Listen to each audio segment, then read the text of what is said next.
আমরা যখন ওয়েবসাইট নিয়ে কাজ করব তখন ট্র্যাডিশনাল ডিজাইনের যে কালারগুলা কালারগুলো আছে সেগুলো আসলে আমাদের কোনো কিছু মিন করবে না। যেমন ট্র্যাডিশনাল ডিজাইনে আমরা সাধারণত RGB ইউজ করি, ফটোগ্রাফিতে সমস্ত কিছুতে RGB খুব ইম্পর্টেন্ট। আবার প্রিন্টিং মিডিয়ার জন্য আমরা CMYK ইউজ করি। কিন্তু এই ক্ষেত্রে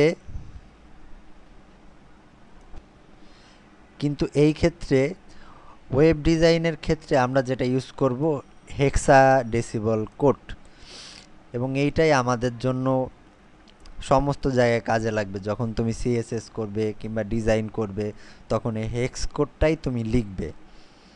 এবং হেক্স কোড এখানে দেখতেই পাচ্ছ, আর এর সর্বোচ্চ ভ্যালু হচ্ছে 255, জির 255, বির 255, আর এইটা আছে এখানে সাদাতে।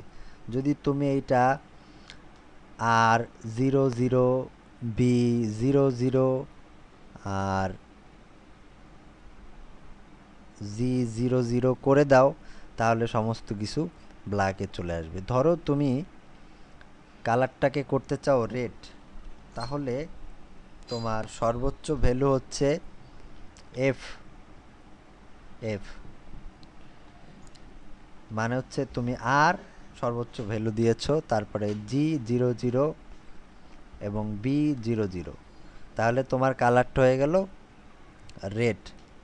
ধরো তুমি গ্রিন কালার চাও, তাহলে তুমি R00, GFF এবং B00, তাহলে তুমি গ্রিন পেয়ে গেলে। যদি তুমি ব্লু পেতে চাও তাহলে R00, G00, BFF, এভাবে তুমি ব্লু পাবে।